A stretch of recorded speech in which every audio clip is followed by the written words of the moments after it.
d'après les révélations de Paul Burrell, ancien majordome de la famille royale, le roi Charles III serait l'un des souverains les plus obstinés de l'ère moderne. À 77 ans, il vivrait dans une véritable bulle, soigneusement protégé de toute contradiction.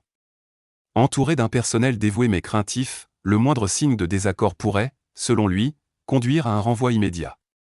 Cette description directe et sans retenue soulève de nouvelles interrogations sur la manière dont le Royaume-Uni est réellement dirigé derrière les murs du palais.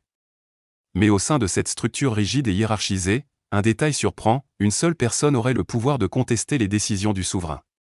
Et cette personne n'est ni le prince William, ni un conseiller d'État, ni un membre du gouvernement, mais la reine Camilla.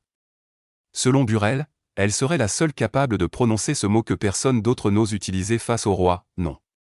Une opposition franche, parfois brutale, qui ferait d'elle la véritable force de régulation au sein du couple royal.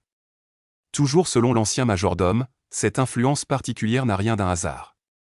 Camilla serait celle qui tient réellement la barre du navire royal, rappelant au roi la réalité lorsque celui-ci s'en éloigne, le recadrant lorsqu'il dérive et l'aidant à prendre du recul dans les moments délicats. Dans un univers où tout est calculé, où chaque geste du roi est programmé, elle serait la seule capable de briser le rituel pour instaurer une véritable discussion.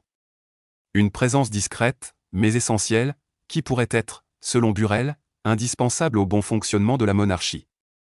Ces révélations interviennent alors que d'autres anciens employés dépeignent un palais figé dans ses habitudes, dirigé par un monarque exigeant et parfois difficile à satisfaire. La question se pose alors, Camilla serait-elle la seule personne capable d'influencer un roi réputé inflexible ? Une chose est sûre, cette plongée dans les coulisses du pouvoir britannique relance le débat sur l'équilibre fragile au sommet de la couronne et sur le rôle bien plus stratégique qu'occupe la reine Camilla dans la monarchie contemporaine.